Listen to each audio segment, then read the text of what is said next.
Okay, do a clap. Do another clap.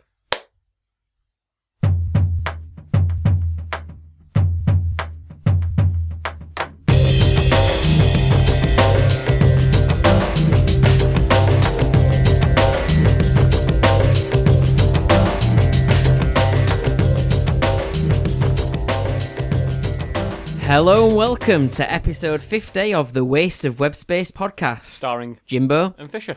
And this episode we are entitling Let's Get the Christmas Podcast Done. Let's get it done. In reference to, let's just get the podcast done in time for Christmas, but also... Well, I think it's in reference to a general election, isn't it? Yeah, because I thought that in order to get to be popular, in order to have people go for you and to basically sign up to what you're offering, so in other words, get people to listen in to us, what we need to do is have a catchy slogan and promise people something. Yeah. Such as we want people to buy into the idea that we're going to get this Christmas podcast done, or let's get Christmas done in general, because it worked for Boris. Well, your slogan can be completely and utterly meaningless, and it can have no details to what you're actually going to, how you're actually going to affect the thing that you're trying to complete. But nonetheless, if you say let's get Christmas podcast done, well, the other option was to print something on some sort of promise or on the side of a bus or something like that. But or a Northern Rail train. Yeah, we didn't have the money to do that, though, did we? No. It is episode 50, though. Yeah, well done. Congratulations on the achievement. Are we going to shake hands? Are we going to shake hands? There we go. Now, the reason we are shaking hands in particular is that we are currently broadcasting and recording live. Well, we're not broadcasting live, are we? No, not live, but we're filming it, aren't we? We're filming it, yeah. We're filming it, okay, that'll work. There's a difference between filming something and broadcasting it live. No one's actually watching this. We can press stop at any time. Maybe being having a qualification, a degree in broadcast art, I should have known that. And also doing a radio show for the last 10 years or so. Which obviously you can listen to on... No, sorry, you don't do it anymore, No, do you? I don't, but I am doing it this Christmas Eve. Yep. So maybe after you've probably listened to this, unfortunately. Yeah. But you could catch us on Listen Again, so which won't be live. Yeah. I can point that bit out, because that'll be you listening again. But we are, for the first time, recording this, aren't we? We've done bits of video in the past, haven't we? So it's not completely unknown to us, is it? No, we're recording this off your iPhone, though, so we've not got the camcorder out. And we don't need a camcorder these days. Back in the days when we started doing videos and stuff, you needed a camcorder, because if you filmed it on a phone, you wouldn't be able to make anything out, would you? Well, no, back in the days when we started we didn't have camera and phone. We've all got landlines, haven't we? Exactly. I can record on that. Exactly. So we're fully digital. Yep. We've got video and everything. And that said, you might notice that Chris Fisher is wearing his Christmas jumper. Yeah. Because it's our Christmas episode as well as it being our 50th. It took a while to get to 50, hasn't it? We had a bit of a slow year compared to last. Yeah, when did we start doing this? 2013? Yeah, but we did have a maybe big... 2012? We did have a big gap at the same time, didn't we? We did. We had a hiatus for quite a long time, but since we got going, we've done all right. We've probably done, 40 episodes in the last 2 years, maybe, since we started at it again? We're getting there. We are getting there. So what do we... you've got your Christmas jumper on. Yep. I don't want to let the team down. We really should have decorated this room up, shouldn't we, and put some signage behind us or something. But I do have a Christmas hat. Yep. And this was gifted to me for tonight. Yep. By your wife. Yep. And it's now... Oops, sorry. There you go, they can actually see the mistakes we're making as well. Now we've got video. I've got a Christmas hat to put on, and it flashes and everything. Flashes, yeah. I'm not quite sure how it's going to work with your earphones on as well, but never mind. It's quite... I'm not sure we quite sort of thought the practicality of this through. It's tight. Is this a child's hat? Well, I don't know. I'm not supposed to know. It's very tight. It's just a hat that we happen to have. There we go. So, Christmas hat on. I can't... Yeah, I'm struggling to hear myself as well now, but there we go. That's not the worst way to listen to this podcast. No, there we go. So, we're sort of on. Looking better? Yeah, almost. Okay. Should we get on with it? Let's get moving.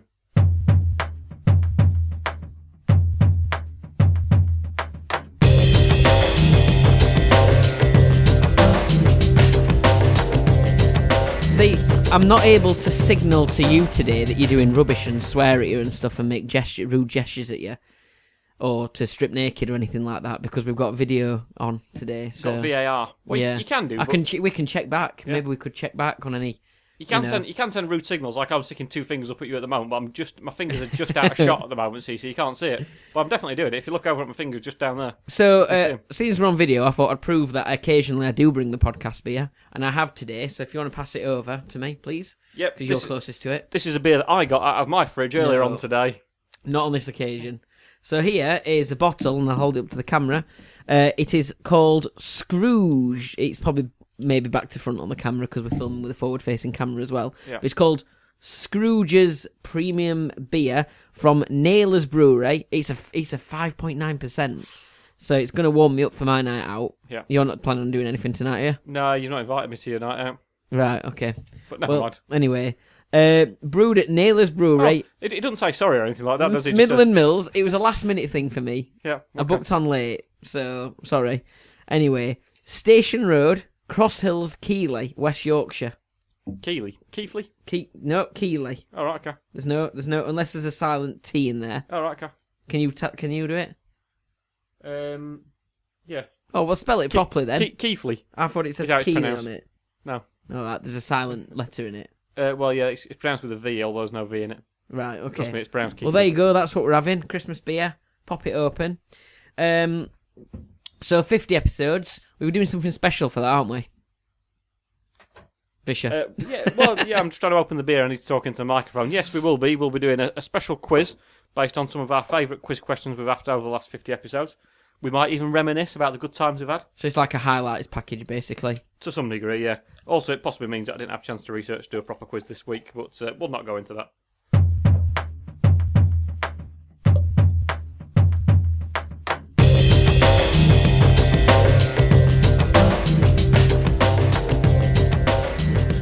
So, on to the news then.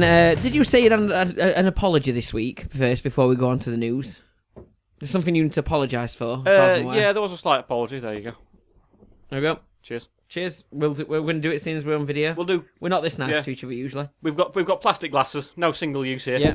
Reusable, so no chink of glass there. I've got an apology. Well, I think one of the questions was a little bit misleading on the quiz. Not massively so, but the quiz did last week was about the incompetence of Boris Johnson. And I'm impressed I actually managed to get it finished, to be fair. But all the questions was about... What a thing that we did about his incompetence, yet... Yeah, he proved quite competent in the general election, didn't he, when it comes to the results? Did he? What's going on? Or was it that Jeremy Corbyn just proved to be more incompetent? Or was it we live in a selfish nation? Yes. We're not selfish, we're sat here filming this for you, so you get video as well as audio. But I asked a question... Vote for that. I asked a question in 5 years' time, obviously. Yep. I asked a question about the not having windows. I said there weren't any air conditioning on London buses. There was no windows.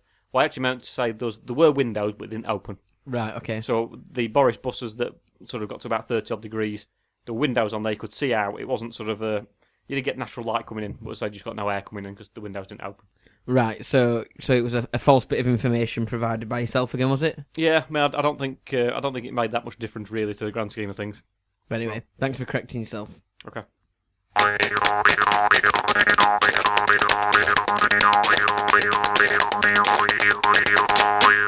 On to the news, though. Yeah, tell you what, I bet Boris wouldn't correct himself, would he? No, well, probably not. No, He'd just claim it was true anyway. Exactly. Or he'd sandpapered the facts slightly. Is that what you've been doing? I have not. No, right. I've been.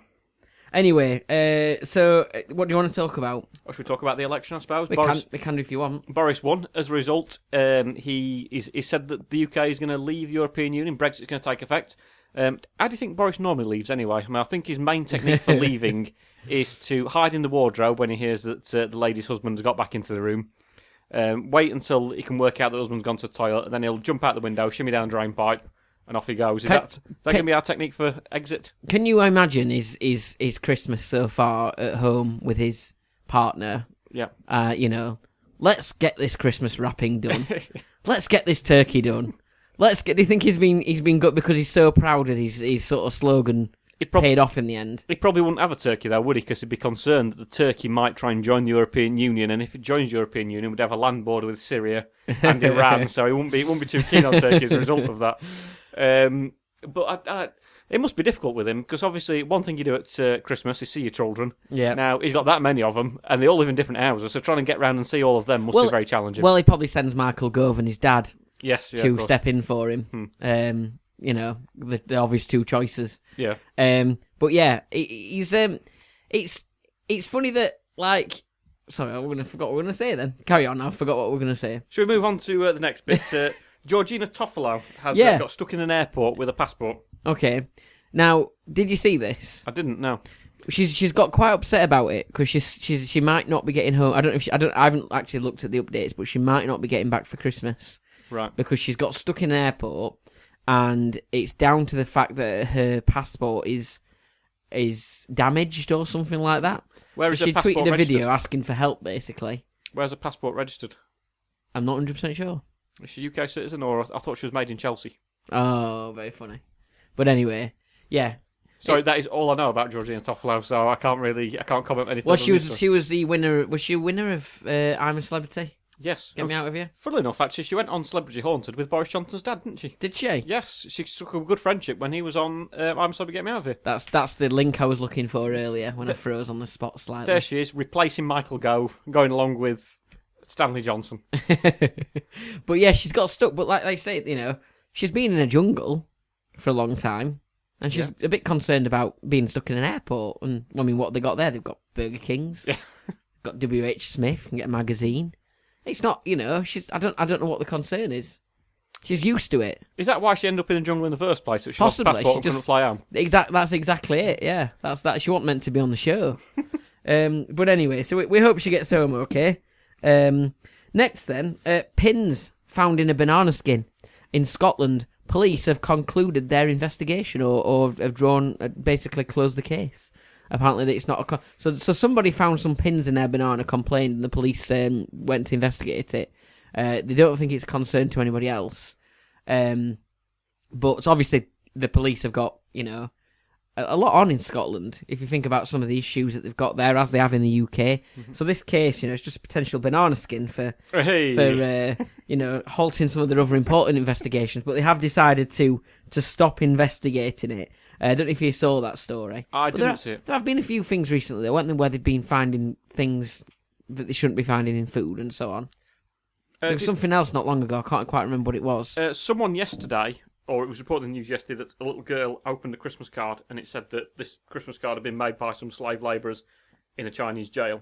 And please can you contact this journalist to let him know about the situation. She went and obviously told her dad, who went and told BBC News. I mean, I can only sometimes think to the fact that when it comes to, for me, buying Christmas cards, do you know when I buy my Christmas cards? January. Best time to get them. You're cheap. You can get them at half price. Right. So you can use them the next year. And I really hope this person who's been doing the slave labour in the Chinese jail thought, I'll tell you what, I'll write this in there, I'll get it sent out. We're in November now. Someone will buy it in December, get it written. I mean, my daughter's not quite old enough yet to be a slave labourer. Actually write in a Christmas card.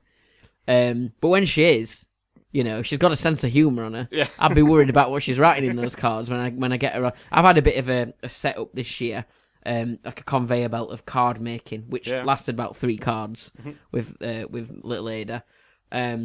Especially when I give her some stickers. All she was interested in is sticking stickers in. I give her some stickers to stick in cards rather than just colouring in. Yeah. And she ended up sticking all the stickers in one card. Yeah, of course, yeah. And the rest got a tiny little scribble, and then I had to write the rest because she weren't interested. Well, never mind. So, but anyway. I also say, actually, this appears to have been a genuine... It's not a card she received, it's a card she took out of the pack. So, do they know that if this is a real...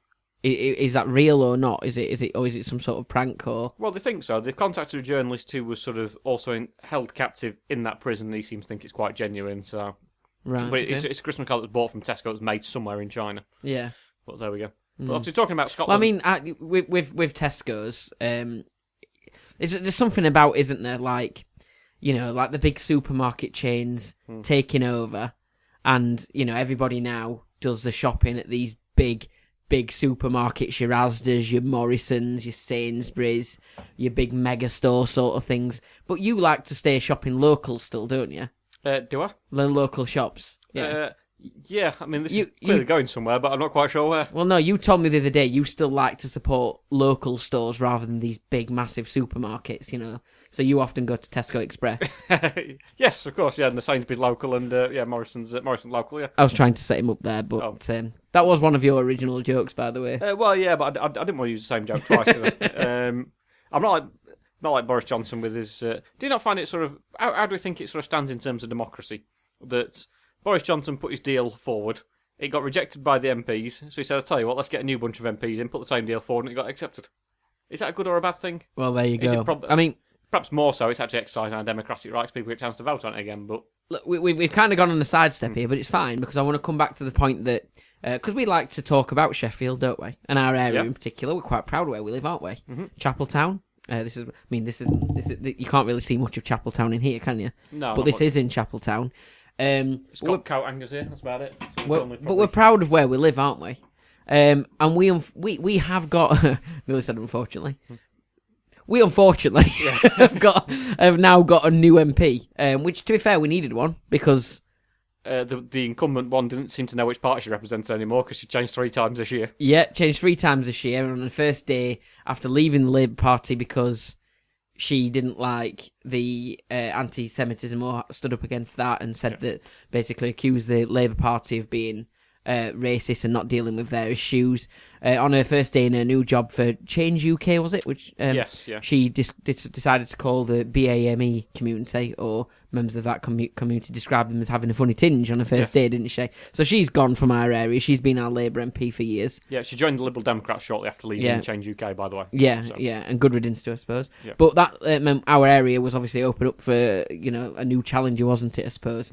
And the Conservatives have got in, the Tories have got in. Yeah. And it's a lady called Miriam Cates, is that right? Cates or Coates, I'm not too sure which. Miriam Cates Coates. Yeah. So she's our new she's our Conservative MP in this area now. And there was a lot of criticism against her during the election campaign because it turns out that her and her husband set up a digital business that makes apps and so on. One of the apps that they made was for basically for food banks to subscribe to, and to basically for people to donate or basically go through the system to donate things and give money and all those kind of things. But there was an issue with after developing the issue, and it went a bit wider. There was an issue with the fact that this app was charging food banks to use the service. Yeah, it was 80 quid a year setup fee, something like that. Something like that. Now, Miriam Cates responded, as she's entitled to, and her response was that obviously there's a lot of money, time and money cost, invested in setting up the app, and it's the business, and fair enough, that's understandable. But she just, sort of said, and it is cheaper than a Just Giving account, okay, so for the charities to use. But I just find it a bit sickening that it's somebody from a party that are direct cause of the food banks in the first place. Yes, well, so, and the fact that that's her defence of charging charities, she's got the defence for that, but she doesn't seem to have anything to say about the fact that there are so many food banks that you would say in this day and age should be unnecessary and not, not ideal. Yes, well, I think you've kind of hit the nail on the head there, really, Jimbo. And talking about sort of anti-Semitism and sort of racism within politics, did you see Gary Neville yesterday? I did, yeah. It was quite interesting because there was some racist booing, allegedly, or racist comments and chants made towards some Chelsea players in the Chelsea-Tottenham game, and that led to the FIFA protocols in terms of racism sort of being set out over a loudspeaker. I think that ground announcer came on and said, we've heard some racist chanting. We just let you know there is no place for this in football. He didn't mention the wider society, obviously, and so said, can you please stop it? And they carried on, so they have to do it again, and then they did it a third time. And afterwards, Gary Neville said that it's not just a problem in football, it's a problem in wider society. We had a general election, and the two main party leaders have both sort of been accused of sort of fueling racism and hatred. And do you know what the Sky Sports news presenter said? He said, just to make it clear, Gary, those views They're purely your own. They're not the views of me or Sky Sports. I did see it. Gary Neville's face was... he didn't quite know what to say, did he? He was quite shocked that... He said, did you not agree with me? He said, well, whether I do or don't agree, there's entirely... I just want to have a balanced discussion in terms of racism. You think, how do you have a balanced discussion in terms of racism? Do you have to ask a racist to come on and argue for racism and say, tell you what, this racist chanting in football, it's actually quite good. I'm really glad we've got it on there. I hope you don't edit this, by the way, to make me look really stupid when you put the video out. You don't sort of have a thing of me saying this racist chanting in football is really good. Yeah. Just to point that out. I could do that. You could do that, yeah. I could. Why are you wearing a Christmas jumper with a white snowman on it? Well, good point, yes. Snow's why you can't... and Snow White and the Seven Dwarfs, a popular pantomime thing. But, right. But there we go. So that's one thing that's been keeping us busy, I suppose. We mentioned Scotland earlier on. Have you seen that... Where we are very frustrated commuters, aren't we? Well, we are. ScotsRail in Scotland have had their franchise withdrawn early. Has it actually been done? Apparently so, Brilliant. Yeah. Although ScotsRail have got back in touch with the government and asked for further clarifications. Apparently they didn't know what the word early meant. So that's been going on. But there's also, I think Northern Rail has been within that same argument. There's been some rumours about Northern Rail having theirs removed as well. Yes, although unfortunately they're still going at the moment. I suppose that's pretty... If you ever want to, just to remember, we normally talk about Northern Rail on this podcast, but if you ever want to experience, when people go to like when you go to, I don't know, like, have you ever heard of that Beamish place? Yeah, up towards Durham. Yeah. And you can go and basically everybody's dressed up in like, is it Victorian clothing and things like Around that? Around there, yeah. Yeah. So you can, it's like basically going and experiencing the past. If you want to do that for, well, I'm going to say a minimum fee, but, trains can be pretty expensive. But if you want to go back in time, what do you think, to the 80s or 70s? Yeah, 70s. Early 80s, I think it'd be. Early 80s. Then just get on a Northern Rail train from Chapeltown, and that is one thing that's never changed at the trains. They've always looked the same. What's the best way? And actually, because of some of the areas it goes through, there's a lot of people still in shell suits as well. I'm only joking, of course, but anyway. Obviously, you mentioned Sheffield, and according to the notes you wrote down here, Sheffield, as a city, has the second highest spending for people in terms of takeaway food. We're basically a bunch of bat bastards, aren't we? Bat bastards? Yeah. That's so I don't swear on the podcast. All right, okay. Well, and on video now as well. Yes, of course, yeah, good thinking. That's very, very fast. That, yeah. There you go, yeah. So do I have much to say about it? Deliveroo? Is it to do with the surge in Deliveroo and Uber Eats and I believe it is, but I'm not sure why Sheffield's up there. Like London, obviously, is the top one. I'm not exactly sure why Sheffield's up there in second place. Do you ever do it? Order it all the time. How much is for? Come on, you're an accountant. 548 average per person. How much is that per week? Well, about £10 a week, obviously, because there's only 52 weeks in a year. Good point. 54, 500, just over £10 a week, but yeah. Maths is your department. Yeah. So you've done it. Arguably, that could be more for me. Well, yeah. When you look at it like that, it's a shock, isn't it? But why look, what could we buy for this podcast for £458? We could buy we could have some awesome food alongside. Yeah. Or we could be eating takeaway in here while we're doing the show. Forget the beer. We could be having pizza up. Well, does £10 a week get you much? I mean, how many takeaways do you have a week? Probably one, definitely, every week. And do you think you spend £10 on it? Yeah. Or more? Probably, yeah. All right, okay. Well, that's where it comes from, then. So that's my fault, is that what you're saying? Well, I don't have any, so... I think I've brought the average up. Probably, yeah. Nobody asked me, though. Is that what it's done by a survey? They just asked so many people. And then they must plot them in terms of geographical area and work it out. Exactly. Depends where they've asked people, doesn't it? Yeah. And who they've asked. You know what? In Sheffield recently, I've made 10 whole English pounds from just walking past a building, the Montgomery Hall in Sheffield. Now, this is a tip for anyone who's listening. Wants to make a bit of extra money on their dinner hour. Walk past the Montgomery Hall in Sheffield. There's normally people there who are like surveyors, like, or what is it, audience surveyors, or what we call them? Like market research, that's the one. And one week I had to taste a chocolate mousse. Are you sure it was chocolate mousse? I'm pretty sure it was chocolate mousse. Yep. Got paid £5 for that. And the following week, I got to do some pan of chocolates. Four. Are you sure that was pan of chocolate? I'm sure it was. Seems to be a bit of a theme. I tell you what, put this brown stuff in your mouth and we'll taste chocolate related and we'll give you £5 for it. Yeah. Apparently I'm tasting rolled up Snickers next week. Well, they look like rolled up Snickers anyway. But yeah, so if you want to make any bit of money, walk past the Montgomery Hall. It's on Surrey Street in Sheffield. Look out for the market researchers and you'll be able to earn a bit of extra money. Well, good, Why not on your dinner hour? good you know? point, yeah. And you get something to eat as well. If you're looking for a tasty dessert or something to buy, something to eat, there you go. Well, good thinking. Do you know what? Obviously, we're talking about railways and they're not working very well. We shouldn't. Instead of using railways, which obviously are the past, should we not be driving electric cars like Elon Musk? We could be. With his Teslas. Now, Elon Musk has been in the news, if you've seen that. Have you seen what he's been in the news for recently? Did he? He crashed it. All right, he's been in the news twice. Oh, right, so he did that as well. Okay. No, I think he tried to break his unbreakable glass on his car and it smashed, apparently.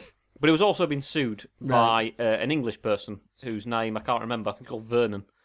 And if you remember, we talked on podcast earlier on this year, or maybe back end of last year, to do with the football team in Thailand got stuck in a cave, and Elon Musk offered to donate a very small submarine that would be able to kind of try and get to the young boys. And this English gentleman, Vernon, said that it wasn't bothered, and he said he could, you should shove your mini submarine where the sun don't shine, which is probably not a very good phrase to use, because obviously that would have been quite an appropriate thing to, surely the cave that the kids were in was probably where the sun didn't shine, so obviously it became a bit misleading. And then Elon Musk tweeted saying that, and he referred to this English fella as a pedo guy. Was he a scientist, the person? I think he was a specialist cave rescuer. Right, okay. He called him a pedo guy. Elon Musk's response was that that's kind of quite an affectionate term, or sort of just a bit of a jokey term in South Africa. I always call Fisher a kind of pedo guy. Yeah, it's kind of, nothing wrong with that. Pedo guy. Do you know how much Vernon tried to sue Elon Musk for? For reputational damage, how much he tried to sue him for? Is it 145 million? All right, I might have left a note on the system. Yeah. And just think out how many years worth of takeaways you could buy with that money. Exactly. Yeah, we could definitely have takeaway every day on the podcast. 145 million pounds he tried to sue him for. Any luck with that? He lost, unfortunately. Maybe if he'd have ratcheted it down a bit and kind of asked for something a bit more reasonable. Yeah. Because I don't think it's. I can sue someone for damages for 145 million quid if you're not worth that amount in the first place. Might be the slight strange question. But his defence was he did a J dart. Elon Musk, he did a J dart. And a J dart is? It is a joke, the J, then the dart, delete it, apologise, and then you do responsive tweets to talk about something else. Right.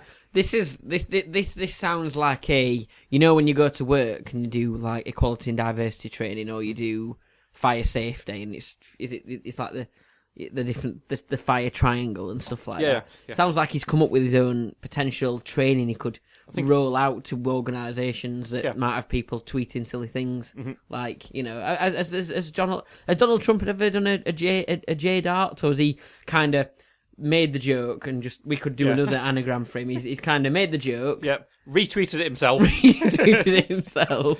Confirmed that he definitely believes what he said is true. And then continued to tweet irresponsible things. Yeah. And attempted, if in doubt, to spread more racial hatred where he can.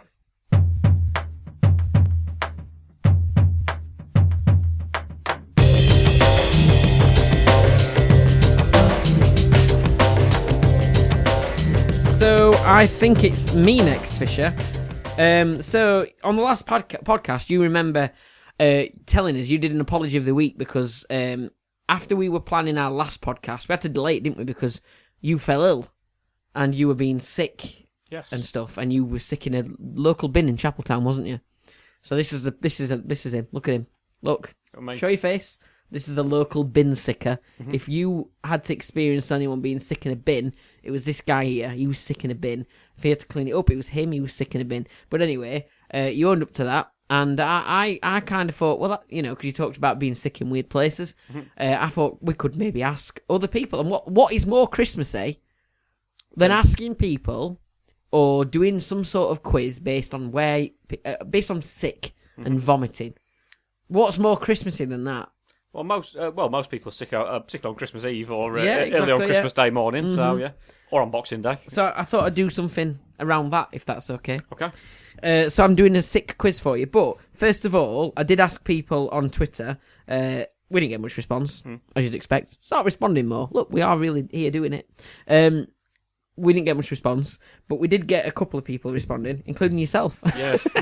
which is handy. Yeah. I wasn't asking you, by the way, but so I was asking people, where's the weirdest place you've been sick? The bin at the train station probably wasn't the strangest. So. No. So do you want to tell us your response before I give everybody else's? I suppose we've got two, but ultimately, I suppose in second place, I would say in a bin at Alton Towers. Yeah. So you've been sick in a bin twice? Yeah. So you're making a habit of being sick in bins? Well, they were separated by about sort of 8 or 9 years, but yeah, both of those have occurred. But probably the worst was actually on a cricket pitch during the game while I was batting. Wasn't feeling too well, and sort of like walked over to a slightly quieter part of the pitch and was sick, and then sort of carried on batting. That was a bit of an issue, wasn't it? Because was people having to run in that sick? I don't know if you put a bit of sawdust over it to try and keep it covered up so people didn't have to dive around. Why were you sick? Were you not feeling very well, or could be honest, had you been out before or something? No, I was feeling in absolute complete and perfect health, Jimbo. That's why I was sick. Yeah, I wasn't feeling very well. Well, was there any reasons behind it? For example, No, I've been sick on the football pitch a few times when I was playing in the pub leagues. I don't think it was anything to do with drinking heavily the night before, or particularly being. I wasn't feeling great. So playing the hero and fighting through the sickness. I carried on batting. Did you have anything else to add? No. I think that's bad enough. So I've probably got 2 incidents sick-wise. So I was once on my... This was when I was away in Cos on a holiday. Mm-hmm. I was sick on the dance floor, and my good friend Joe Solway, who I'll be going out with tonight. He's one of the people who's going to the gig with me tonight. All right, it's nice to rub it in. I know I didn't get it right. He was dancing away. He didn't realise I'd been sick on the dance floor, and he slipped in my sick and fell in my sick. Well, so that was quite good. And the second one, I was sick in the urinal. Oh, well, yeah. Well, did you get confused when you say you have to be sick in the toilet? Or I think I was about to go to the toilet in the urinal and felt very sick and decided to throw up in there instead. Right. This was when I was very young, probably around 18, 19. Used to work at a local restaurant. And some of my friends decided to wind me up by saying I wasn't actually... Because I'd been drinking sangria. Mm-hmm. Sangria? Sangria, which had a lot of stuff in it. And a big jug of sangria. I drank way too much of it. And I think more stuff was added to the jug. I threw up in the urinal, but my friends decided, because it was very red and dark brown, sick, my friends decided to say that it wasn't sick. Mm-hmm. And I'd actually... It was chocolate mousse that he just got from someone outside Montgomery Hall. Decided to go to the toilet in the urinal. Yes. I decided to poo in the urinal. No, I hadn't. That definitely wasn't the case. I was definitely sick in the urinal. But my friends still like to wind me up about that today. That's nice of them. Yeah. You don't do that, though, do you? Well, you will from now. Now you know about it. No, I won't bring that up again until episode 51. It was definitely sick. Yeah. But anyway, so we've asked other people. Somebody just replied saying Germany. Yeah. I mean, I did ask for the weirdest, most random place, but just Germany. They did well to get it in there. Such a small place, Germany. How did they manage to target that? He gets throw up in Germany. That was Nevster 1867. Yeah, Wednesday fan. Yes. And then another Wednesday fan replied to us saying, in a dusty bin TV show in my friend's bedroom after too many lager and blacks when I was 16. Never drank it again. Well, I presume it's more the lager that caused the problem, not the blackcurrant. So you're not the only person to be sick in a dusty bin? Well, yeah, but maybe I suppose it's a good choice to be sick in, isn't it? You know. Well, it's there. It's a container for it, yeah. Unless it's one of those wicker bins. Yeah, drop it out of it. Yeah, it just acts as like a sieve system to filter out all the chunks. Oh dear! All the bits of strawberry that was in your sangria sick. Oh, anyway. But I'm a bit disappointed that on the 3 sort of occasions I've mentioned, it was because I was genuinely unwell, and yet everyone else just seems to be that they got pissed up and sort of. Do people? Am I the only person who gets unwell? Sort of sometimes at fairly short notice. So I've done a sick quiz for you, if that's okay. Okay. It's only 6 questions. Six questions. I did that on purpose. I definitely did that on purpose. It's 6 questions long. Okay. So first of all, number 1. A teenager in Kansas was charged with battery in the USA for vomiting on his teacher, and was sentenced to. So if that wasn't, he was actually charged in a court of law for vomiting on his teacher. He was charged with battery. Right. No, they didn't charge a battery. Yeah. So this is his punishment. Was it A, 2 weeks in prison in order to pay the dry cleaning bill of the teacher, or was it B, he was ordered to do community service washing vomit off police cars? Now actually, that doesn't. On a slightly different side now, I did want to fall over in a pile of sick and have to get my suit dry cleaned. And I'd literally, that was only the second time I'd worn that suit as well. Where was that? That was in a shopping centre in Manchester. You fell over in some sick. Yeah. And I sort of like, I went to the toilets to kind of like wash it off, and I sort of like said to someone, can you like make sure it gets cleaned up, because otherwise another moron might fall over in it.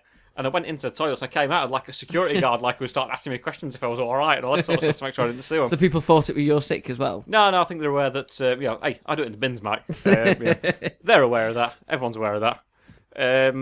So I think he might have been forced to clean some sick off police cars. And you would be correct. Well done. Number 2 then. So, a fisherman who was completely broke and was struggling to make ends meet had some good fortune when he did what? A. He uploaded a YouTube video of him nearly being sick while changing his child's nappy and went viral, making him thousands of pounds from sponsor ads on YouTube. Or B. He found a precious lump of whale vomit that was worth £250,000. A whale vomit? Sure, if it lands in the sea, it's just going to disperse. Unless there's some kind of like solid bit to it. But vomit can be quite, well, I don't know, we'll see what other questions come up, but vomit can be quite a luxurious item, can't it? So I think some coffee is made out of vomit. And that sort of have stuff. we had that on a podcast before in the past? I think we might mention it for National Coffee Week, that you can get sort of certain rich bits of coffee that come from the stomachs of things that are vomited. But I don't think that whale vomit would be solid and would kind of be, I don't think there's much value attached to it. So I think that him being sick after doing things with a child's nappy could cause... doing things to a child's nappy? Sorry, changing a child's nappy. Or putting it in the bin. And all that sort of stuff. But then that said, can you have upload footage of changing a child's nappy? Bear in mind there might be sort of things that you shouldn't see. Well, you can do it from certain angles, can't you? Yeah, I suppose so. I'll go with that. So you're going with the child's nappy and the kind of viral sensation. You are wrong. Now, there is a video of, I think a few dads have done this in the past, actually, on YouTube, film themselves changing their child's nappy from a certain angle, and then really struggling to do it and nearly being sick and so on. But on this occasion, this particular fisherman, he found a precious lump of whale vomit, and it was worth £250,000. Really? So £250,000. Not actually sure how much he sold that for if he just kept it, but I think if it was skin, I think I'd sell it. What do you want? Exactly, what do you need it for? You know what I mean? Next then, number 3. In 1642, Mrs. Katharina Gesslerin was widely known as A, the toad vomiting woman, or B, the sick up slugs lady. Right. So I presume she can either vomit toads or sick up slugs. Basically, yeah. Neither of which is a particularly attractive habit. But surely she must have had to eat the relevant animals in the first place. Unless they naturally exist inside her. Unless she's been like in the Bible where you get plagues of frogs and all that sort of stuff. But I think sick up slugs, that sort of sounds a bit Harry Potter-esque, doesn't it, to think? So I'm going to go with the toads. She's vomited toads. Well done, you would be correct there. So yeah, I'll tell you a bit of the story of this one. So the toad vomiting woman of Germany, she told people that she'd swallowed tadpoles in swamp water and that frogs were thriving in her intestinal tract. Whenever she drank milk, the frogs would hop out madly. Despite initial scepticism, she convinced physicians that amphibians were living in her digestive system, especially after she vomited fully grown frogs, sometimes living for 2 years in front of famous professors and medical consultants. I mean, I've not seen it on Britain's Got Talent. No. So whether that's a true story or not, but that's it is a real story. Whether it's real or not, I don't know. Well, the reason you're not seeing it on Britain's Got Talent is quite clearly you said she was German. Well, there you go. Germany's Got Talent. Watch that. There'll be people sicking up frogs all over the place. Yeah. And that Sheffield Wednesday fan who was just sick in Germany, he'll be on there. Number 4. So this is where I'm going to edit in, probably, if I can get the energy to do it later on. Edit in some sound effects, I think. Okay. I've not got them ready to go, you see. But anyway, sounds. So here we go. The sound of being sick was the world's most horrible sound according to the University of Salford. University of Salford. When they did some research. I always get that wrong. Yeah. I get that wrong in my job at work as well. Yeah. I always say Salford rather than Salford. Are you thinking of Halford? Probably. The bike and where my dad automotive works. place, which is where your dad works. Yeah. So I'll start again. The sound of being sick is the world's most horrible sound according to the University of Salford. Yep. And their research. Mm-hmm. Is that true or false? And there's a top 10. And I'm wondering, as well as guessing that, can you get any of the top 10? Yeah. 10. Well, it's not a very nice sound, is it? No. And it's... Oh, thank you very much. There's a toad just come out there. There's not, because obviously we're recording this actually on video, so we can't see the toad. I might be able to do some special effects editing as well. I think you can also have a bit of a reactionary thing to it. Sometimes if you hear someone else being sick, that can sort of almost make you want to be sick. So I think it could be the worst sound imaginable. So you think it's up there at number 1? Yeah, although I have a Katy Price singing as well, so maybe that might nick it into the top spot, but I'm going to say that's number 1, yeah. Okay. Well done, you would be correct. Now, can you guess any other of the top 10? The sound of a bone breaking, maybe? Let's have a look. Is bone breaking in there? I mean, I don't particularly like that sound. I don't think many people do. Oh, I love it. Yeah. It's not in there. The sound of someone, people screaming in general in agony. Is that in there? Or being in pain. No. The sound of a car crash. A car crash? Yeah. You're rubbish at this. I think you maybe want to give us some of the lower down ones, just so I can get a bit of a feel for what's... So one of them is a mains hum. So like, when you've got things plugged in and there's like a hum and it's annoying, and like a fridge or something like that. So people they dislike that sound more than breaking bones? According to the University of Salford's research. Yep. Any more? Well, go on, give us a couple more sort of examples so I can get a better feel for it. A soap opera argument at number 9. What? What about an actual argument there in front of you? Number 8, I think it's because they're over the top, aren't they, the soap operas. Number 8, a whoopee cushion. Yeah, no, I understand that. Well, what about a genuine raspberry? Farting. No, people find the sound of farting amusing, don't they? You're terrible at this. I mean, yeah, because if we found it amusing, we'd just do a full podcast of farts, wouldn't we, basically? Well, people find that hilarious, to be fair. Anything else? The sound of... Now think podcasting. Oh, the sound for of... number 2. The sound of... I was going to say microphone humming. Or... I'll kind of give you that. So it's a background noise. Yeah, it's the sound of microphone feedback at number 2. Yeah. Well, yeah. So we don't have much of that, do we? No. We do pretty well with that. But we might add some in for special effects reasons. Anything else? That'd be the sound of transport. I'll give you that, I think. Yeah, so... These sounds annoying. But anyway, the sound of a scrape or squeak like train wheels. Now, we experience that quite a lot. They are quite squeaky, aren't they? Anything else? The sound of sort of like people pulling the fingers down the blackboard or sort of on the whiteboard. That's the kind of sound that goes through you. That used to be one. Of course. Nowadays, the sound of someone on the interactive whiteboard. Exactly, yeah, there aren't any anymore. I'll give you the others anyway. So, at number 7 is bad violin playing. At because all the people that do that, you know what I mean? Number 6, squeak sounds like a seesaw, so like a seesaw squeak. Not sure what difference that is between train wheels and so on. Number 5 is a baby cry. Right, yeah. Number 4 is a scrape or squeak like train wheels. Number 3 is multiple babies. All right. Okay. Well, to be fair, more than one baby would be worse than one baby, you would have thought, so yeah. Number 2, microphone feedback. And number 1, vomiting. Yeah. Number 5 then, question number 5. Have the University of Salford not got anything better to do than their crap research?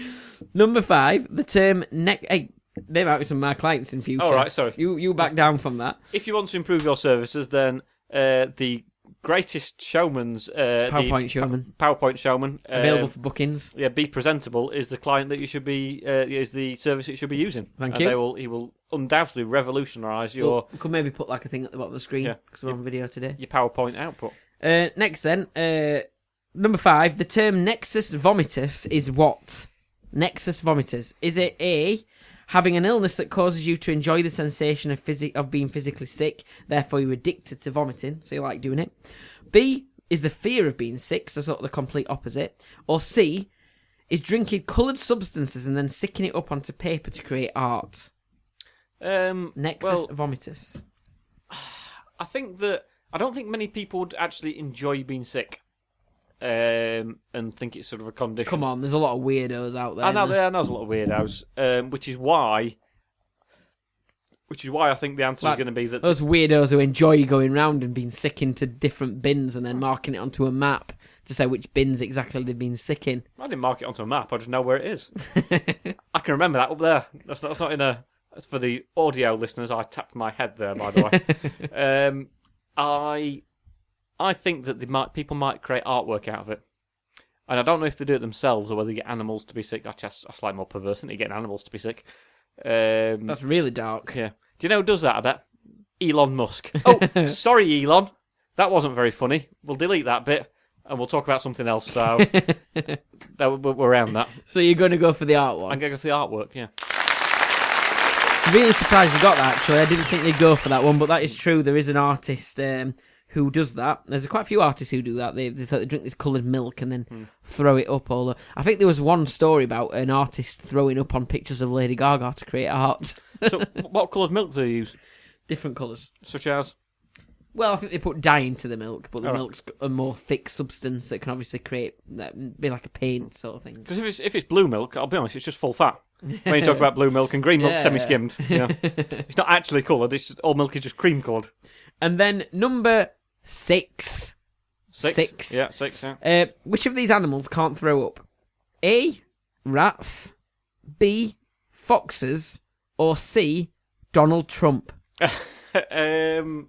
So, rats, are they too busy driving cars, as we established in the podcast a couple of weeks ago? last week I think it was, yeah.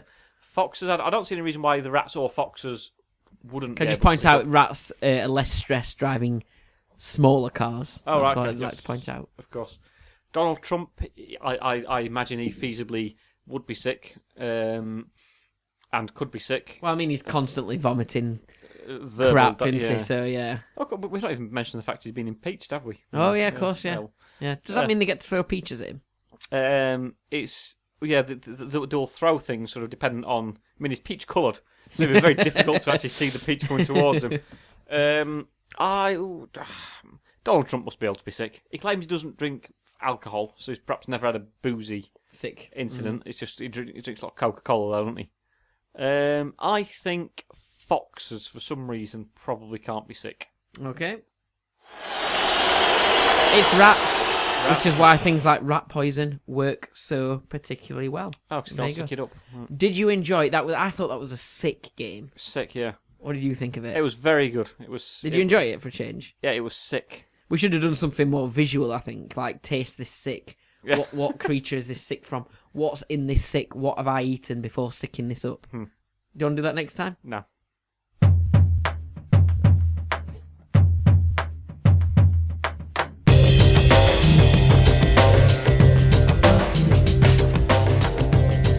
So we're doing a bit of a best of now, are we? Yeah. So obviously we generally do quizzes towards the end of the episode, which cover a variety of topics.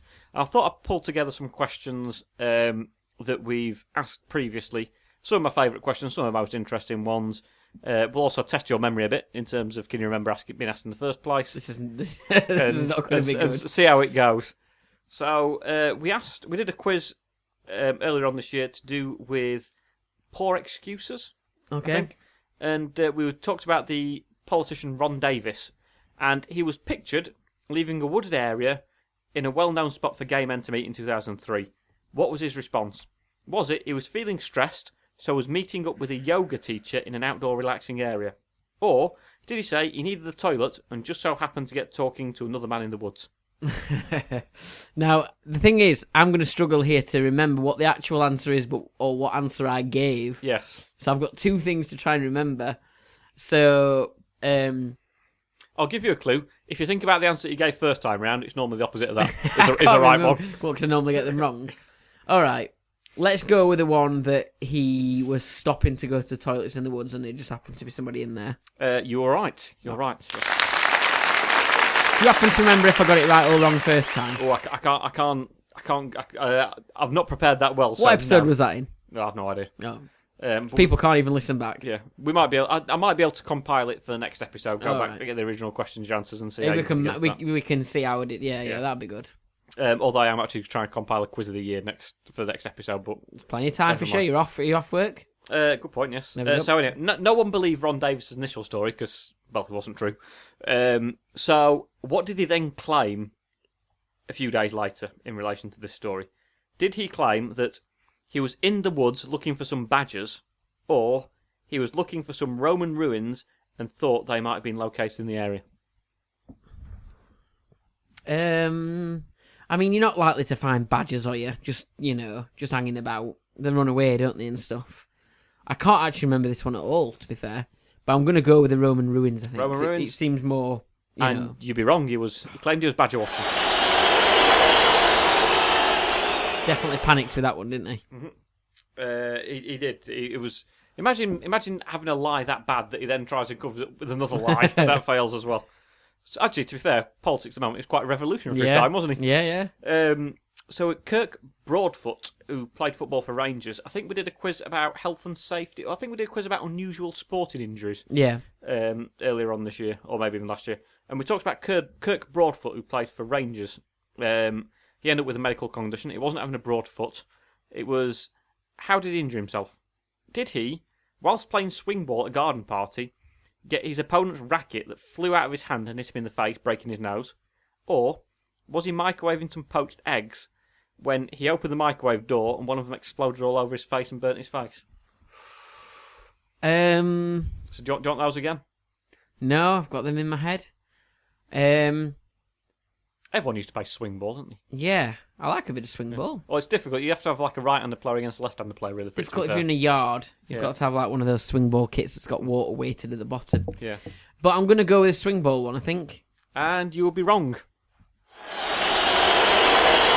He ended up the egg on his face, didn't he? Hey! Did we make that joke last time? I don't think we did make that joke last time. There you go.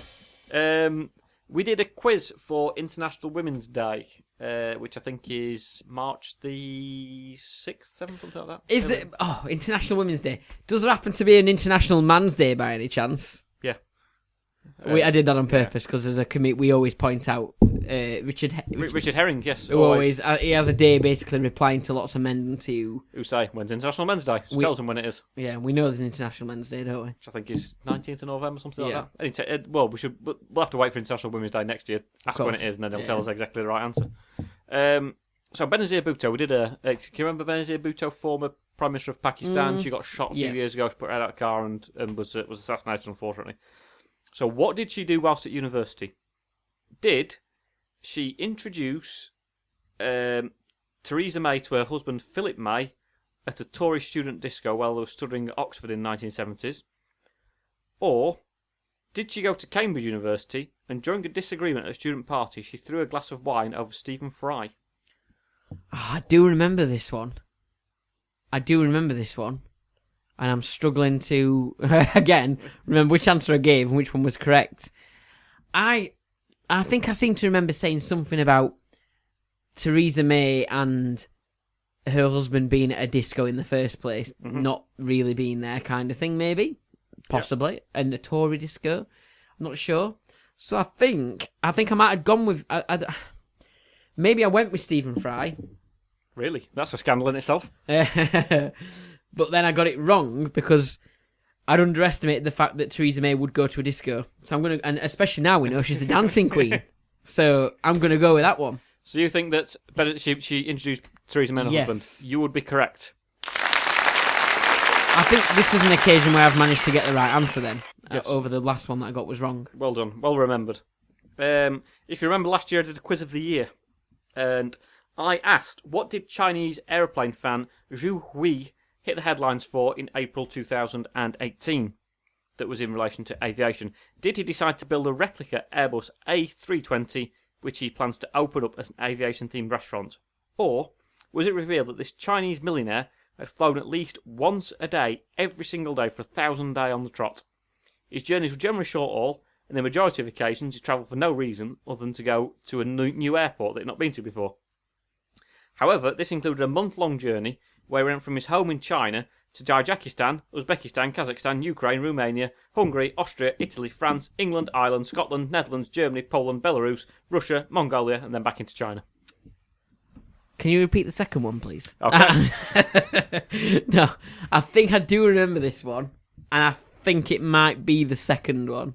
That he went on. He It travelled went everywhere, basically. You'd be wrong. Oh. I'm glad I've re-asked that question, because if you appreciate the amount of time it took me to get a map out and have a look at all the countries that were connected to each other and plot a route out that he could have gone. So yes, that was it. He was that keen on aeroplanes that he opened up his own aviation-themed restaurant. We did a cricket-themed quiz after the Australian cricket players, a la Boris Johnson, sandpapered the ball as opposed to the truth. Of course, and got banned from cricket. It's quite a major story at the time. And we talked about Karoo Cricket Club. They won the Pembroke League title in August 2017. However, why were they stripped of the title? It was revealed that on a number of occasions, a batsman had batted twice in a game. The batsman in question was playing in the same team as his identical twin brother, who was a worse batsman than him. So after getting out opening the batting, he would sometimes put his brother's kit on and bat lower down the order. Or were they charged with playing against the spirit of the game after a tactical declaration 2 overs into the last game of the season meant their opposition couldn't get enough bonus points to win the league, and therefore they were declared the league winners? I think on this occasion, I remember it was the second one. Yep. Because I wanted it to be the first, because it sounded quite funny. Yep. And not a boring technical point to do with cricket. Basically, yeah. So I'm going to go with the second one. You are correct. Better memory than I thought I'd have. Well done. When it was the Football World Cup, where Gareth Southgate in his waistcoat nearly took us towards... It's coming home. It's coming home, but except it didn't. It didn't, yeah. We did a quiz about the Football World Cups, and we mentioned sort of something that happened in each World Cup that was quite unusual or interesting. So what did we talk about in the 1978 World Cup in Argentina? Which was true. So was it that the logo had to be changed after the original logo of a gaucho holding a whip above his head looked too much like a penis with some sperm coming out of the end? Or was it that there were requests to change the logo as it looked too similar to a signature pose of Argentina's former leader who was ousted in a military coup? I think it was the first one, sorry. So the logo looked more like a todger with... I do, yeah. Okay, and you would, of course, be wrong. Oh! I think I fell for the same thing twice there. I really wanted it to be that one. Yeah, you've clearly got something on your mind, Jimbo. So yes, that was the 1978 World Cup. We also did something about the Winter Olympics, and I think you did a Winter Olympics challenge with Donald Trump against... We did, yeah. Kim Jong-un against Vladimir Putin. And Theresa May, I think, presumably came Was last. she in it as well? Again. Oh, right, yeah. Presumably came last, I guess. Yeah, possibly. So, and I did a quiz about the Winter Olympics and interesting facts from that. Facts from that. So what was unusual about Pegasus Flight 751 on the day of the 2014 Winter Olympics in Sochi? So the day of the opening ceremony. Is one of the things it went to the wrong place?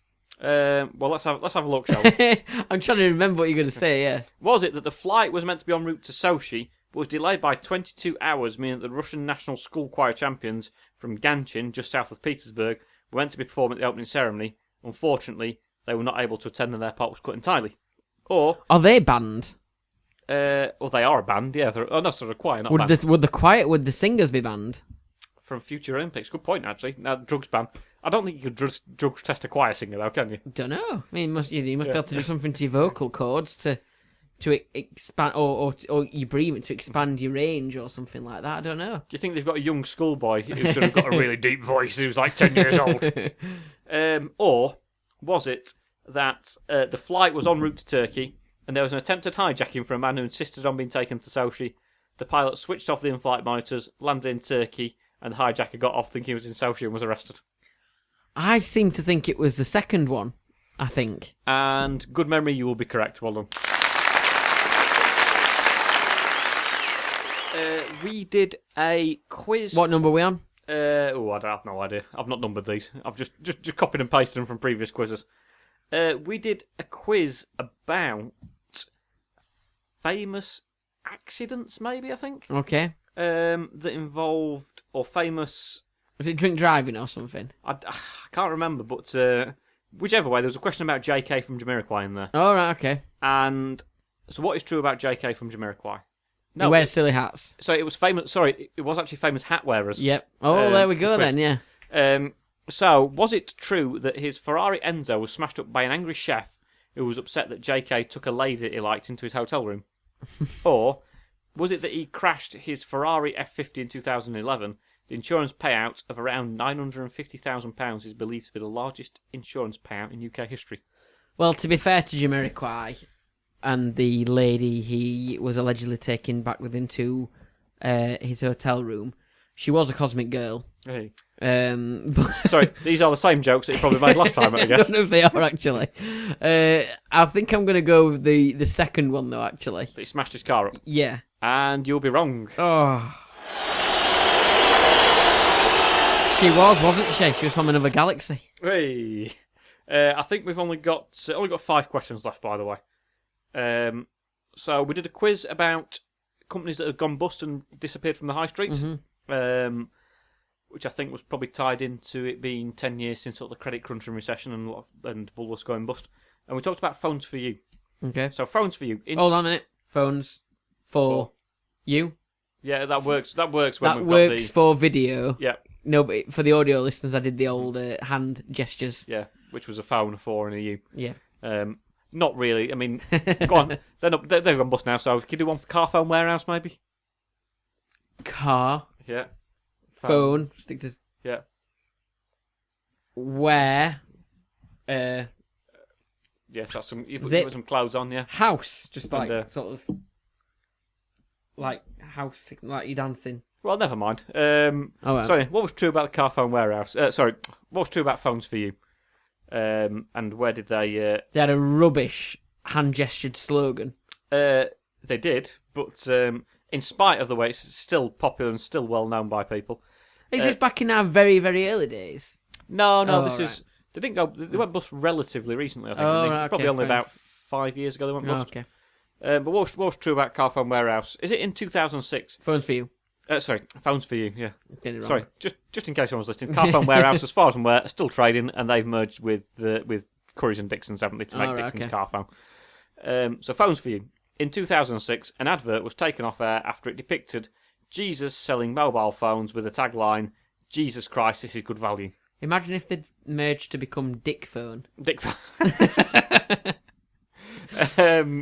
Sorry. That's one for you, Ashley Cole. In 2000, that's an old reference, isn't it? That was years ago. That was about 10 years ago, wasn't it? In 2009, one of their adverts got pulled because the promotion requiring customers to have 50 contacts in their phone depicted a lonely scout leader having no friends. So was it that they made reference to Jesus Christ, saying Jesus Christ is good value, or did they have a scout leader basically being depicted as having no friends? Let's go with the scout leader one. And you would be correct. So well done. Congratulations. Just trying to signal to Fisher to hurry up. Get him. Yeah, I know you're going out, aren't you? Yeah. No, we're just saying we're on an hour. People don't listen for more than... Do they watch for more than an hour? That's the thing. You've got to watch us as well as listen for an hour. They've got to watch us now as well. When we first started, we used to go for about 20 minutes at a time. Yeah, But now, one take. This is genuine. You can see it. One take. Might be full of mistakes and stuff, but we keep going. We do. Keep going. So, we did a quiz about trademarks, and there was a question to with Microsoft. So, who did Microsoft get into a trademark dispute with? Is it that they took legal action against a student named Mike Rowe, who created a web design company and website called Mike Rowe Soft? In the end, he closed his website down after being given a free Xbox. Or did they take legal action against extreme sports clothing company Thrasher, as they sold a sock which specifically targeted skateboarders and other extreme sports fans, and they were called the X-Sox 360. However, the case was thrown out as a sock existed first and the products weren't similar. God, this seems like a long time ago. It was. But I think it's the second one. In terms of the X-Sox 360? Yeah. You'd be wrong. Oh.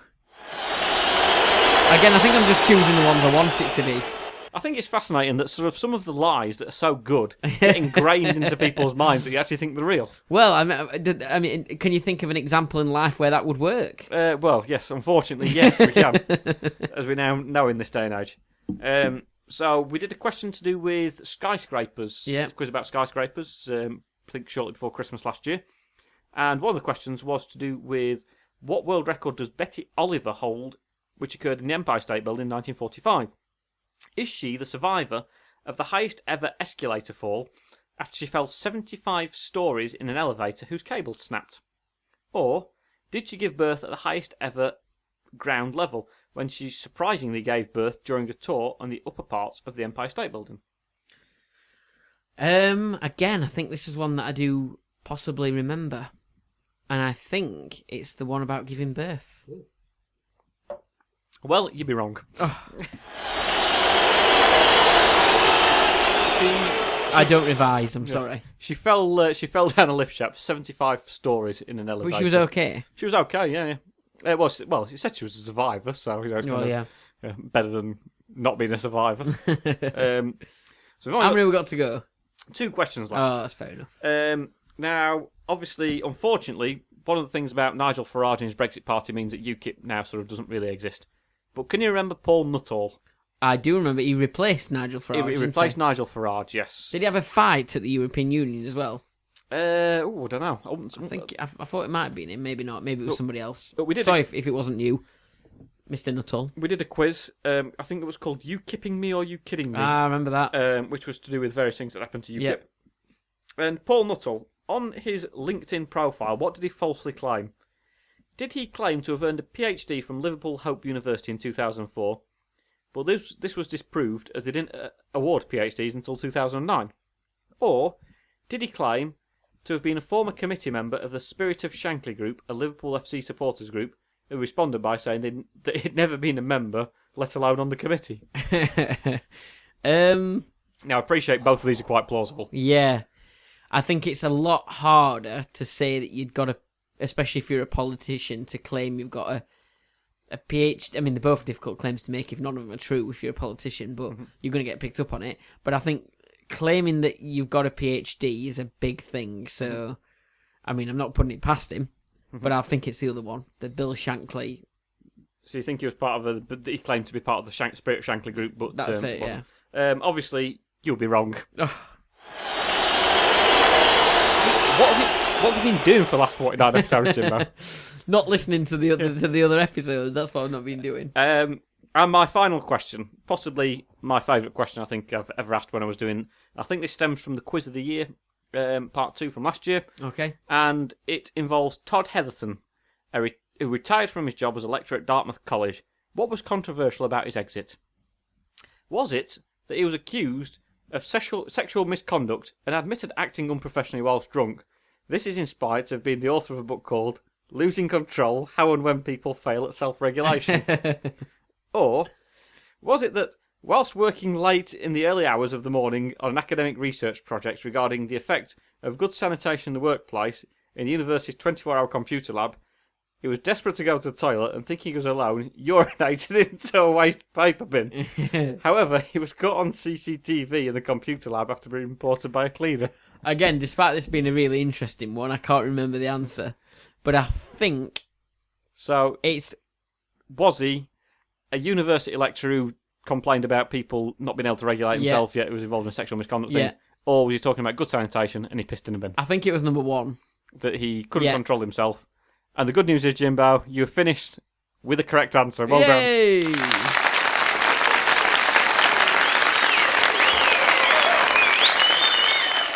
Pleased with myself there. So hopefully some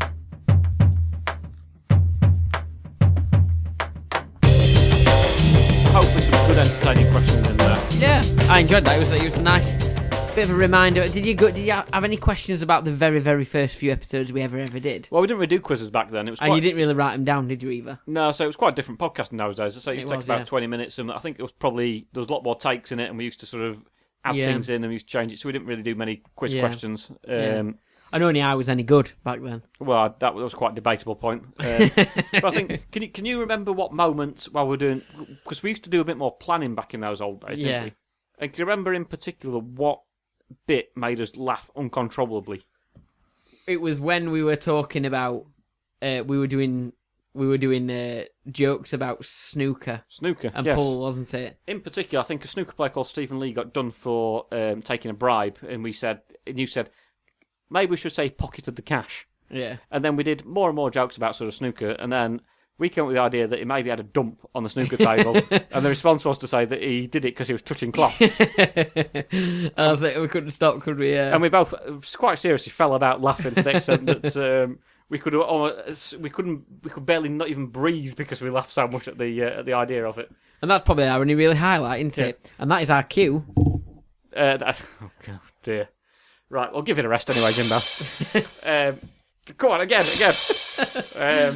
These jokes may well have been used before, done sort of 5 years ago. But go back, I think it's only on YouTube you can find those now, isn't it? Because they don't exist on... I don't think they're on iTunes. We weren't on iTunes back then. We were very amateur, weren't we? Yeah. So we had to record them on C90 tapes and send the cassettes out like to the people old demos, isn't it? The demo versions that bands do. It was like that, weren't it? So anyway, thank you very much for listening. Make sure you get in touch. We'll be back with a sort of quiz of the year thing, won't we? Or like a review of the year sort of thing next time. Yeah, hopefully we'll do that between Christmas and New Year, but we'll see. We might actually just get a chance to enjoy ourselves over Christmas and New Year.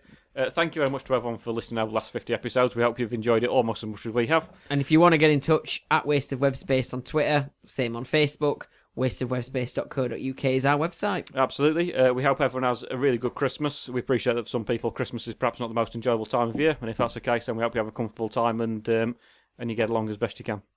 Thank you very much. Thank you very much. Goodbye. Bye-bye.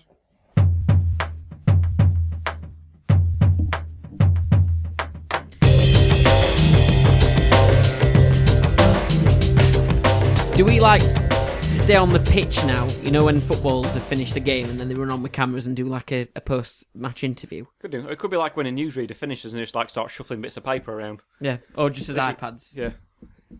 Just shuffle away. Is that okay? Yeah. I'll do.